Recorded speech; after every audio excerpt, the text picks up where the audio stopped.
출애굽기는 성경 66권 가운데 가장 상징성이 강한 책입니다. 출애굽의 역사는 하나님께서 이 상징을 우리에게 가르쳐 주시기 위해서 만드신 하나님의 시나리오다라고 말할 수도 있을 정도입니다. 애굽에서 고된 종살이를 하는 이스라엘 백성은 죄에 빠져서, 죄에 얽매여서 살아가는, 비참하게 살아가는 인생들의 모습을 보여주는 것이죠. 그러므로 애굽은 우리가 빠져 있는, 그리고 우리가 빠져 있었던 그런 사탄, 우리를 얽매이고 있는 그런 사탄을, 흑암과 죄의 권세를 의미하는 거예요. 죄와 흑암의 권세, 그것이 애굽으로 상징되고 있습니다. 또한 그 애굽의 권력의 절정에 있었던 바로는 바로 사탄을 상징하는 거죠. 이스라엘 백성들을 출애굽하게 내버려 두기를 거부했던, 그리고 그들이 계속 종의 상태로 머물기를 원했던 바로, 완강하게 거부했던 바로는 바로 사람들이 종된 상태로 계속 살아가기를 원하고 그렇게 일하고 있는 사탄을 상징하는 것입니다. 하나님의 부르심을 받아 이 바로를 상대해서 백성을 인도하는 모세는 바로 죄와 흑암의 권세에서 사탄과 싸워 우리를 구원하신 예수 그리스도 구원자를 상징하는 것입니다. 유월절을 통해 구원받은 이스라엘 백성들의 출애굽, 그 출애굽 자체는 그러므로 우리가 예수 그리스도의 십자가 구속을 통해 구원받는 것, 그것을 우리에게 상징하는 것입니다. 이스라엘 백성들이 출애굽한 이후에 바로 이 가나안에 들어가지 못했죠. 광야의 길을 걸어야만 했습니다. 그러면 그 광야는 우리에게 무엇을 상징하는 것입니까? 예수 그리스도로 구원받은 이후에 예전에 있었던 죄와 육신 가운데서 하나님의 백성답게 훈련되어 가는, 믿음의 시험을 통해 연단되어 가는 그 기간을 우리에게 상징하는 것입니다. 광야는 우리를 시험하는 자리입니다. 이스라엘의 광야 생활은 이스라엘 백성들이 훈련받은 그 과정을 통해서 믿음의 사람들이 어떻게 그 믿음의 연단을 통해 하나님의 자녀다운 자녀로 변화되어 가는지를 우리에게 보여주는 상징적인 기간입니다. 출애굽한 백성들이 이제 출애굽기 17장에 이르기까지 그들이 주로 겪었던 광야의 시험은 주로 내적인 것이었습니다.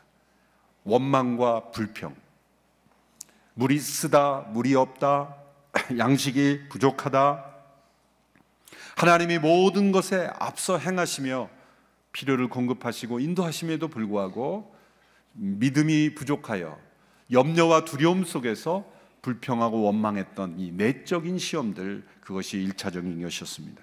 그런데 오늘 본문에 나오면 이제 광야에서 만나는 첫 번째 외적인 시험을 만납니다. 그것은 바로 아말렉이라는 족속의 공격이 시작된 것입니다. 우리는 이 광야에서 만난 첫 번째 공격, 이 아말렉 족속의 공격이 무엇을 상징하는가, 그리고 그 공격을 이겨내는 이스라엘 민족의 승리가 무엇을 상징하는지를 알아야 합니다. 자, 바로는 무엇을 상징했습니까?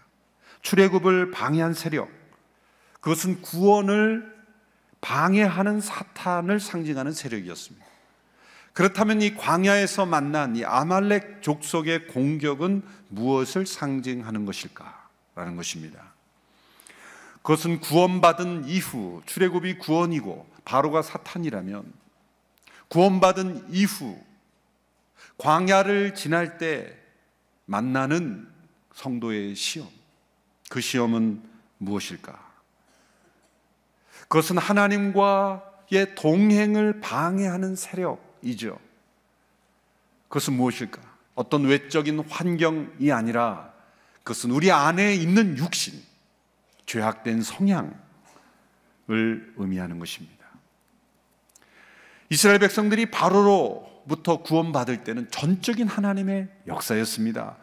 이스라엘은 가만히 있어 하나님께서 행하신 구원을 바라보며 누리면 될 뿐이었습니다. 그것은 우리를 위해 일하신 그리스도의 사탄과 대항하여 싸우시고 승리하신 예수 그리스도를 통해 얻어진 선물입니다.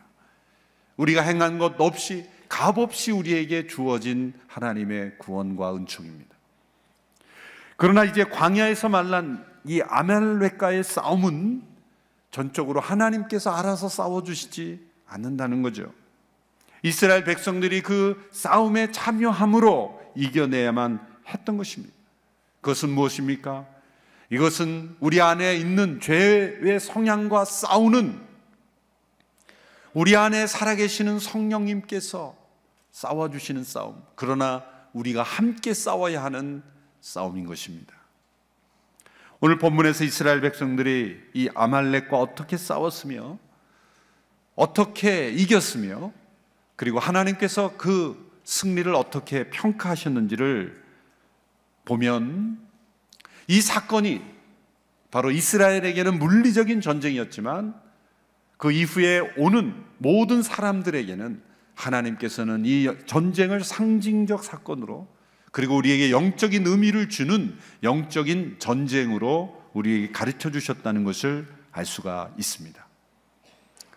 자, 아말렉이 이스라엘 민족을 공격해 왔습니다.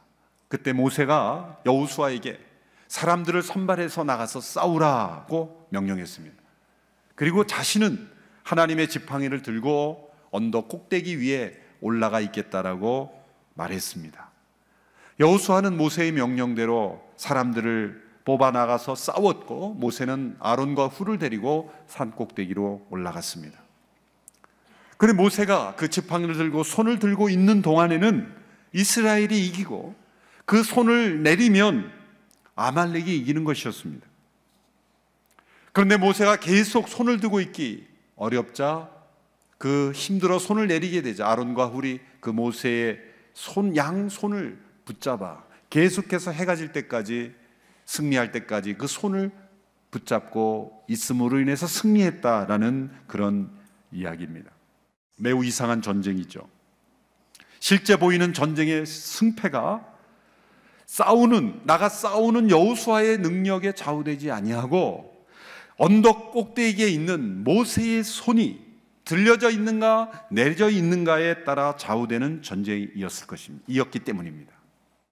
자, 모세가 여호수아에게 너는 나가 싸워라, 나는 산 꼭대기에 올라가 있겠다 그랬을 때 어쩌면 여호수아가 오해했을 수 있겠죠. 야, 우리 모세 지도자 비겁하시네.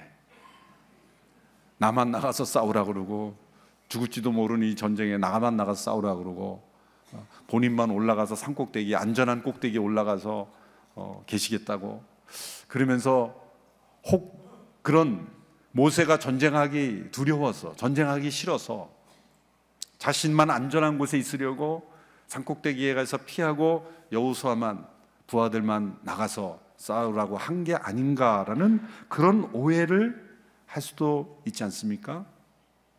그러나 이 모세의 선택은 자기의 안전을 위해서 두려움 때문에 그리한 것이 결코 아니라, 이 모세의 전략과 선택은 믿음의 선택이었고 하나님을 의지하는 선택이었고, 어떻게 해야 이 전쟁에서 이길 수 있는지를 알고 선택한 것입니다. 모세는 이 전쟁은 그냥 일어난 전쟁이 아니라는 것을 알았죠. 성경의 구체적인 설명과 그의 고백이 나와 있지는 않지만 아말렉이 쳐들어왔을 때 그는 이미 다른 차원의 시각에서 이 광야에서 일어나는 모든 일들이 다른 차원의 성격의 일들이라는 것을 그는 알고 있었던 상태입니다. 왜 그렇습니까? 그는 원치 않았던 부르심을 따라 바로를 상대했고, 자신에게 주어진 부르심을 따라 순종했을 때 어떠한 기적과 표적들이 나타났고, 어떻게 홍해가 갈라졌고, 이스라엘 백성들이 양식이 없을 때 어떤 기적이 일어났고, 물이 없을 때 반석에서 어떻게 물이 나왔고, 그 모든 그 하나님의 명령대로 순종하며 나갔을 때 일어났던 모든 사건들에 대한 체험, 그 여정에서의 체험을 통해서 그의 마음속에는 다른 사람이 갖지 못한 어떤 믿음의 세계가 열려 있는 것이 분명합니다. 그러므로 그들이 앞에 나가는, 우리가 가는 이 광야의 여정에서 일어나는 모든 것들은 우리를 공격해 오는 것이든 아니면 우리를 연약하게 하는 것이든 이 모든 것은 하나님의 손에 달려 있고, 우리를 애굽에서 이끌어낸 하나님이시라면, 모든 것을 공급하실 수 있는 하나님이시라면 이 모든 싸움조차도 그 승패가 하나님께 달려 있다라는 그런 믿음에서 그는 다르게 생각할 수 있었다는 거예요. 그러므로 아말렉이 쳐들어왔을 때 그들과 어떻게 싸울 것인가 보다 더 중요한 것은 하나님께서 이 전쟁을 어떻게 보시는가, 그리고 이 전쟁의 승패가 하나님께 달려있다라는 믿음에서 그는 산에 올라가서 하나님 앞에 나간 거죠. 여호수아, 너는 나가 싸우라. 나는 하나님 앞에 나가겠다. 여러분, 실제로 전쟁이 일어난 상황에서 나가 싸우는 것보다 기도회로 모여서 기도하는 것이 더 중요하다고 말한다면 누가 더 지혜롭다고 말하겠습니까? 전쟁이 나가서 누군가 우리 민족을 공격해 왔을 때 나가 싸우는 그러한 일이 더 중요합니까? 아니면 함께 모여 기도하는 것이 더 중요합니까? 둘 다 있어야죠. 모세는 둘 다 한 것입니다. 그런 기도만 하지도 않았고 나가서 싸우지도 않았어요. 나가 싸우되, 그러나 더 중요한 것은 하나님 앞에 나가는 것이다. 영적인 우선순위를 가졌고 동시에 우리가 해야 할 일을 하였다라는 것, 이 모세의 전략인 것이죠. 이런 전략 가운데 그는 하나님의 능력을 의지하는 기도를 통해서 전쟁에 이길 수 있다라고 믿었던 것입니다. 모세가 산꼭대기에 올라가서 손을 들었던 것은 바로 기도의 손을 들었던 것입니다. 그는 자신의 손만 든 것이 아니라 하나님께서 자신에게 맡겨준 그 하나님의 지팡이, 그 지팡이를 들고 하늘 향해 손을 들었던 것입니다. 홍해를 건널 때는 그 하나님의 지팡이를 앞으로 내밀어야 했습니다. 그런데 이 아말렉과의 전쟁에서는 하나님의 지팡이를 위로 들어야 했죠. 사실 앞으로 내밀건 위로 들건 사실 그 자세 자체가 중요한 것은 아닙니다. 그가 홍해 앞으로 지팡이를 내밀 때 그것은 믿음의 내밈이었죠. 그냥 내민다고 된 게 아니라 믿음으로 내밀었으니까 기적이 일어난 거예요. 그가 지팡이를 위로 들었을 때 단지 위로 들었다는 것 자체가 중요한 게 아니라 그의 믿음으로 들었다는 것이 중요한 것입니다. 그 모세의 믿음은 실제로 나타났습니다. 모세가 하나님의 지팡이를 들고 손을 위에 들고 있으면 여호수아와 그 백성들이 힘을 얻어 그 아말렉을 이기게 되었습니다. 그러나 지쳐서 내리면 그 아말렉이 이기게 되는 그런 현상들을 보면서 이것은 보이지 않는 전쟁이 보이는 전쟁을 좌우한다는 것을 우리에게 보여주는 거예요. 세상에는 많은 전쟁이 있습니다. 세상에는 많은 문제와 갈등이 있습니다. 그 보이는 문제, 또 보이는 전쟁, 보이는 갈등, 보이는 싸움들이 그 승패가 어디에 달려 있는가? 실상은 보이지 않는 영적 전쟁에 달려 있다. 그 교훈을 우리에게 주시기 위해서 이 상징적 사건을 우리에게 보여주신 거예요.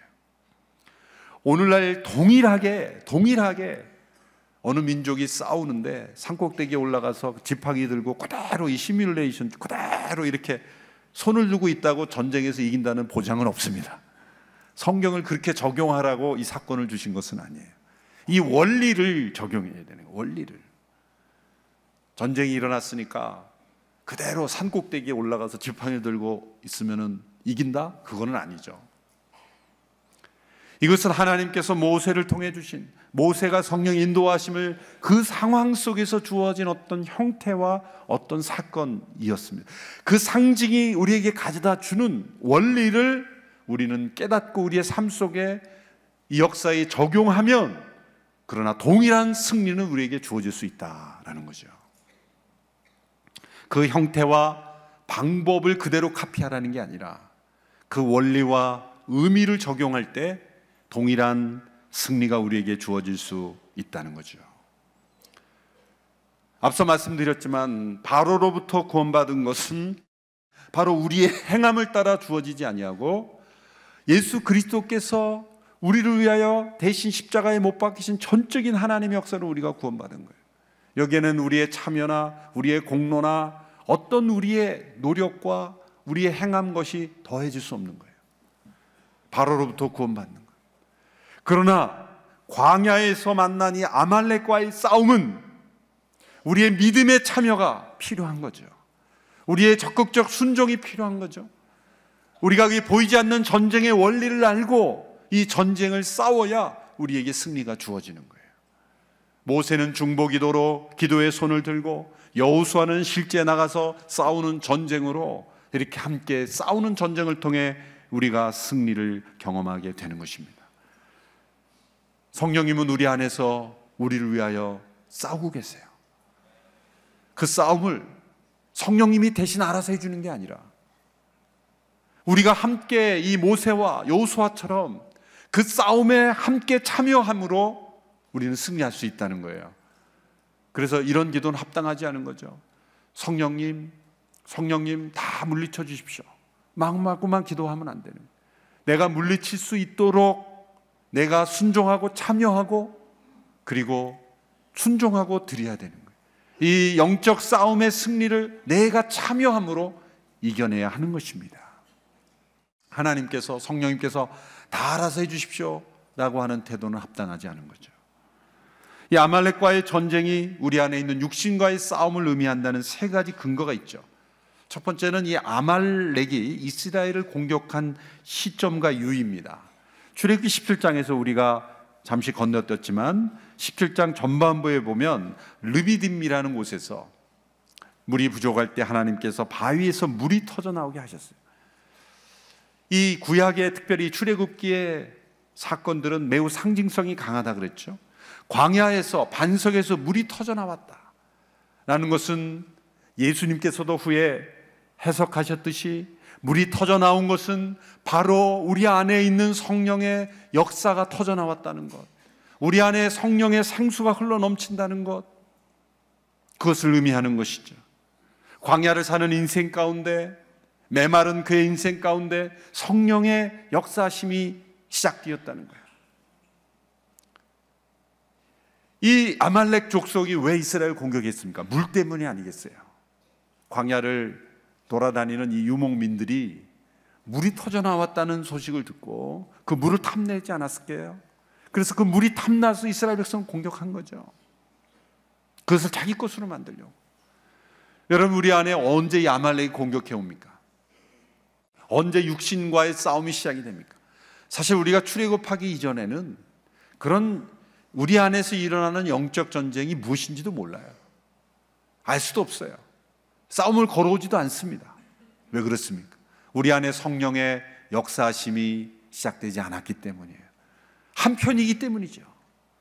우리가 출애굽한 이후에 성령의 소욕을 따라 살려고 할 때 우리 안에 있는 아말렉은 우리를 공격하기 시작하는 거예요. 그러므로 이 아말렉과의 전쟁이 우리 가운데 일어나는 시점은 우리가 예수 믿고 성령 안에서 막 살아가기 시작할 즈음, 반석에서 물이 터져 나와 우리가 성령 안에 사는 것이 무엇인지를 막 체험하기 시작할 무렵 우리 안에 있는 육체의 소욕과 성령의 소욕이 서로 싸우는 그런 내적인 영적 전쟁이 시작이 된다는 거예요. 그것이 우리에게 너무나 상징적으로 그 단계가 잘 들어맞는 거죠. 두 번째는 이 아말렉이 이스라엘을 공격한 방법 때문입니다. 신명기 25장 17절 18절에 보면 모세가 이때 일을 회상하면서 이렇게 기록합니다. 우리 같이 한번 읽어볼까요? 신명기 25장 17절 18절 시작. 기억해보아라. 내가 지쳐 피곤했을 때 그들이 길 가다가 너희를 만나서 뒤처져 있는 자들을 치지 않았느냐? 그들은 하나님을 두려워하지 않았다. 그들이, 이스라엘 백성들이 지쳐 피곤했을 때 뒤처져 있는 자들을 치는 그런 비겁함, 하나님을 두려워하지 않는 그러한 포악한 족속이었다는 거죠. 이 아말렉이란 이름의 뜻은 전쟁을 좋아한다는 뜻입니다. 그들의 조상을 거슬러 올라가면 에서의 후손들입니다. 에서는 팥죽 한 그릇에 장자의 고귀한 축복을 팔아넘기는 어리석은 자였죠. 그러나 조상이 그렇다 해서 후손이 반드시 그런 것은 아니지만 때로는 그 에서의 망령된 그러한 모습을 그대로 이어받는 그런 족속으로 살아갈 때도 있습니다. 그것은 바로 육체의 소욕을 따라 영혼의 소중함을 팔아넘기는 자들의 상징인 것입니다. 그것이 바로 아말렉이란 이름으로 상징되는 세력인 것입니다. 이들의 공격 방법은 전형적인 사탄의 방법입니다. 지쳐서 뒤에서 뒤처져 있는 사람들을 공격하는 거죠. 하나님을 두려워하지 않는, 바로 사단에게 속한 그러한 공격의 모습입니다. 여러분, 사단은 강한 자인 것 같지만 약자입니다. 그는 강자이지만 전능하지 않습니다. 세계를 돌아다니지만 무소부지하지는 않습니다. 영리하지만 모든 것을 알지 못합니다. 사람들을 때로 무너뜨리지만 하나님은 결코 상대할 수 없습니다. 그러므로 그는 하나님 앞에 절대 약자입니다. 여러분, 약자가 강자를 상대할 때는 정면 대결로는 안 되죠. 그래서 전쟁에서도 보면 비대칭적 전쟁이다, 그런 단어가 있죠. 서로 동등한 상태가 아닐 때 약자가 강자를 공격할 때는 비겁한 방법을 쓰는 거예요. 테러라든지 납치라든지 예기치 않은 상황에서 이 아말렉처럼 그렇게 은밀하게 비겁하게 공격하는 거예요. 우리에게 다가오는 영적 공격은 그렇게 상식적이고 정당하고 그리고 우리가 이해할 수 있는 그런 논리적인 과정을 통해 오지 않습니다. 매우 은밀하고 비상식적이고 비대칭적이고 예기치 않은 상황에서 전쟁이 아니라고 여기는 상황처럼 만들고 우리를 공격하는 거예요.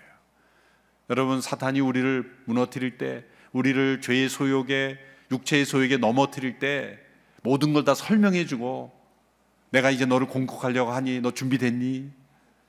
싸울 준비 됐니? 그러면 이제 싸울까? 그러지 않습니다. 은밀하게, 전쟁이 아닌 것처럼, 평화로운 것처럼 뒤에서 때로는 테러와 납치로 공격해 오는 거예요. 우리를 두렵게 하고 무너뜨리는 거예요. 이 아말렉과 같은 방법으로 그렇게 공격하는 거죠. 그러므로 우리는 놀이터에 사는 것이 아니라 전쟁터에 살고 있다는 것을 늘 명심해야 되는 거예요. 세 번째로 하나님께서 이 아말렉을 어떻게 평가하셨는가를 보면, 오늘 본문 17장 14절에서 16절에 보면 하나님이 이렇게 말씀하십니다. 14절에 보면 이렇게 말씀하시죠. 그때 여호와께서 모세에게 말씀하셨습니다. 이것을 책에 써서 기념이 되게 하고 여호수아로 하여금 듣게 하리라. 내가 하늘 아래서 아말렉에 대한 기억을 모조리 없애버릴 것이다.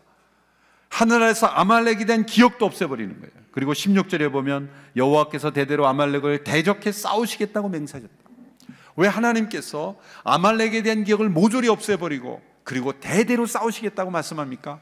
바로 이 아말렉이 모든 성도들을 괴롭히고 공격하는 그 죄와 육신의 소욕을 상징하는 것이기 때문에 그런 거예요. 그 이스라엘 백성들에게는 이 아말렉은 반드시 진멸하라 늘 이렇게 명령하세요. 이 말씀 그대로. 여기에 불순종한 사람이 사울이죠. 사무엘상 15장에 보면 하나님께서 사울에게 아말렉을 진멸하되 모조리 진멸하라 그랬어요. 모조리 진멸하라, 완전히 진멸하라. 그것은 하나님이 잔인하신 분이고 아말렉만 미워하신 분이기 때문이 아니에요. 아말렉 족속이 상징하는 그 상징성 때문에 더 그런 거예요. 그래서 세상의 윤리학자들은 이걸 뒤집어가지고, 아니 어떻게 하나님께서 잔인하게 한 민족을 잔인하게 아이까지 다 그렇게 죽이라고 하실 수 있는가, 그러면서 하나님의 잔인성을 근거로 하는 거예요. 완전히 진멸하라고. 그것은 오고 오는 모든 역사 속에 이 이스라엘 역사에 있던 아말렉 족속이 주는 그런 상징적 의미, 그것을 우리에게 깨닫게 하시기 위한 거예요. 그런데 사울이 순종하지 않았죠. 말로는 네 그랬습니다마는 그들이 완전히 진멸하지 않고 살찐 송아지, 살찐 육축들, 좋은 것들은 다 전리품으로 남겼죠. 불순종한 거예요. 하나님께서 그 사울을 엄하게 다루시고 그 사울을 버리시는 첫 번째 사건이 되는 것이 바로 아말렉을 완전히 진멸하라는 명령에 순종하지 않았기 때문입니다. 이처럼 하나님은 대대로 아말렉과 내가 싸울 것이다, 기억조차 제거할 것이다. 그러므로 우리의 싸움은 우리 안에 있는 육신의 소욕이 온전히 다 제거될 때까지, 피 흘리기까지 죄와 싸우며 하나님께서 아말렉을 어떻게 제거하기를 원하신지를 알고 완전히 제거하는 데까지 우리가 싸워야 할 줄로 믿습니다. 어떻게 그러면 싸우고 이길 것입니까? 이 아말렉을 이긴 모세의 비결을 따라 기도의 손을 높이 드는 것이다. 기도의 손을 높이 드는 것이다. 여러분, 하나님 앞에 손을 드는 것이 어떻게 기도가 될 수 있습니까? 손을 드는 것은 항복의 표현이죠. 이 싸움은 내가 이길 수 없습니다. 내 안에 있는 육신과의 죄와의 싸움은 내 힘과 능력으로 싸울 수 없습니다. 그러므로 우리 안에 육신의 소욕이 일어날 때, 죄가 나를 유혹할 때, 나를 넘어뜨리는 광야의 시험이 있을 때 먼저 손을 드십시오. 유혹이 올 때 손을 먼저 번쩍 드십시오. 그거는 사단에게 항복했다는 게 아니라 하나님께 항복했습니다. 이 싸움은 하나님께서 도와주셔야만 이길 수 있으니 하나님 나를 붙잡아 주십시오. 그렇게 하나님께 항복하고 하나님께 매달리는 거예요. 하나님께 손을 높이 들 때 하나님께 간절히 매달리는 매달림의 표현 아니겠습니까? 또한 손을 높이 드는 것은 하나님을 높여드리는 거예요. 하나님은 이 모든 일의 승리자이시며 하나님은 주권자이시며 전능자이시며 이 모든 상황에서 나를 구원하실 수 있는 하나님이십니다. 모세가 여호수아 백성들이 이겼을 때 하나님께서 승리를 주셨을 때 모세가 그곳을 뭐라고 불렀습니까? 제단을 쌓고 여호와 니시다, 하나님은 나의 깃발이다 그랬죠. 그래, 놀랍게도 하나님 앞에 우리가 손을 들 때 하나님은 우리의 손을 깃발로 사용하신다는 거예요. 깃발을 사용하신다는 거예요. 우리가 함께 모여 손을 높이 들 때 그 기도의 손이 하나님이 쓰시는 승리의 깃발이 될 수 있다는 것, 우리의 기도의 손이 승리의 깃발이 되게 하시기를 축원합니다. 기도의 손을 들라는 성경에 여러 명령들이 말씀이 나옵니다. 세 구절만 우리 연이어 읽어보겠습니다. 에레미야 예가 3장 40절 41절의 말씀, 우리 같이 한 목소리로 함께 읽어보겠습니다. 시작. 우리 행동을 살펴보고 점검하고 우리가 여호와께로 돌아가자. 하늘에 계신 하나님께 우리가 우리의 마음과 손을 들어 올리자. 우리가 마음과 손을 들어 올리자. 시편 28편 2절의 말씀입니다. 시작. 주의 지성소를 향해 손을 들어 주께 부르짖을 때 내 간구하는 소리를 들으소서. 지성소를 향하여 손을 들어 기도했다는 거예요. 디모데전서 2장 8절의 말씀 시작. 그러므로 나는 각 곳에서 남자들이 분노와 다툼 없이 거룩한 손을 들고 기도하기를 바란다. 기도하기를 바란다. 이런 말씀들이 구약과 신약에 이어지는 것을 통해 볼 때 하나님의 백성들이, 우리는 눈을 감고 고개를 숙이고 이런 형태로 기도하지만 절박한 상황에서 하나님의 도우심을 구할 수밖에 없는 상황에서 손을 높이 들고 하나님의 도우심을 하나님께 항복하고 하나님께 매달리고 하나님이 우리의 승리의 깃발이 되어달라고 기도하던 그런 하나님의 믿음의 성도들의 믿음의 표현을 우리가 읽을 수가 있는 거예요. 우리의 손이 들려질 때 우리의 마음이 들려지고 우리의 믿음이 들려짐으로 하나님께서 역사하시는 영적 전쟁의 승리가 우리에게 주어질 줄로 믿습니다. 모세가 기도의 손을 높이 들었을 때 단지 몇십 메타만 든 게 아니라 그 기도의 손은 길게 뻗쳐서 하나님의 보좌에까지 상단될 줄도 믿습니다. 우리의 기도의 손은 하나님의 보좌에까지 도달하는 거예요. 그 보좌를 붙잡고 보이지 않는 것을 보게 하는 겁니다. 기도는 이중성이 있어요. 보이지 않는 하나님의 보좌를 보게 하는 거예요. 또한 보이는 이 전쟁, 세상의 모든 문제와 전쟁을 보이지 않는 하나님의 세계로 가지고 들어가는 거예요. 우리의 기도의 손을 높이 들 때 하나님의 보좌가 움직일 줄로 믿습니다. 또한 모세가 손을 높이 들었을 때 그는 그 산 밑에서 전쟁하고 있는 여호수아와 그 백성들의 그 어깨까지 그 기도의 손이 붙잡아 가는 데까지 손이 뻗친 거예요. 여러분, 우리의 기도의 손을 들 때 우리의 기도의 손은 전 세계 어느 곳이든지 우리의 기도가 필요한 어느 곳에든지 다 그 손이 뻗쳐질 수 있다고 믿으셔야 합니다. 이곳에서 기도하지만 선교지에서 그 기도의 손이 뻗쳐지는 거예요. 우리의 중보 기도의 손은 전 세계 어디든지 뻗쳐갈 수 없어요. 우리가 직접 갈 수는 없어도 기도는 빠르게 갈 수 있는 거예요. 때로 우리가 지원하는 물질은 송금이 잘 안 돼서 지연될지라도 우리 기도의 손의 능력은 곧바로 역사되는 줄로 믿습니다. 우리의 자녀가 어느 곳에 있든지 또 우리의 기도에 필요한 영양선이 어느 곳에 있든지 손을 들어 기도할 때마다 주님이 기도의 손에 믿음을 받으시고 내 기도가 필요한 그 사람에게 지금 역사하여 주시옵소서. 모세의 손은 여호수아와 그 백성들이 싸울 때 그 힘을 북돋아주는 주님의 손이 되었던 거죠. 산꼭대기에 모세가 손을 드는 것이 그들이 그걸 보고 어떤 격려를 받았다, 그렇게 해석하는 사람도 있어요. 그러나 싸울 때 언제 쳐다보고 언제 그걸 합니까? 굉장히 너무 논리적, 합리적인 해석만 하는 거예요. 모세가 손을 들어보고 모세도 저렇게 힘들게 손을 들고 있는데 우리도 힘써 싸워야 되지 않겠느냐, 그런 어떤 샘플과 모델로서 보고 언제 싸웁니까? 그게 아니죠.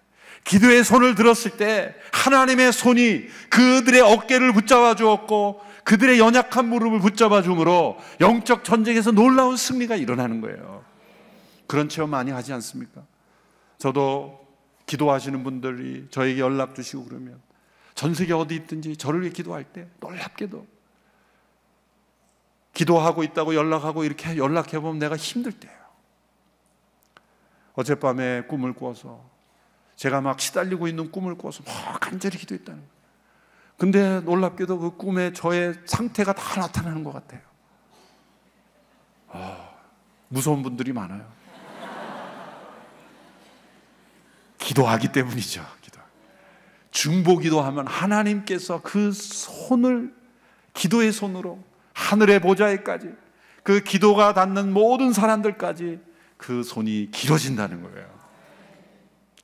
기도의 손은 긴 손이다, 믿으시기를 바랍니다.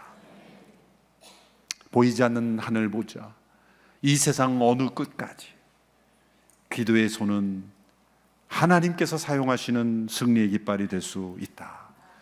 그러므로 보이는 전쟁 가운데, 힘겹고 어려운 전쟁, 아말렉과의 전쟁 가운데 있습니까? 그것이 자기 안에 있는 육신의 전쟁이건 아니면 이 세상에 있는 죄의 전쟁인 간에 무조건 하나님 앞에 손 들고 나가십시오. 그럴 때 하나님은 모세의 믿음의 손을, 기도의 손을 보시고 그 백성을 이기게 하신 것처럼 우리의 전쟁에도 이기게 하실 줄로 믿습니다.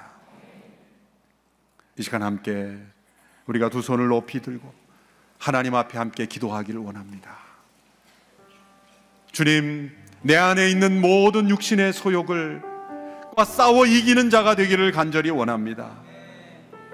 주님, 나의 기도의 손을 기다리고 있는 수많은 영혼들이 있습니다.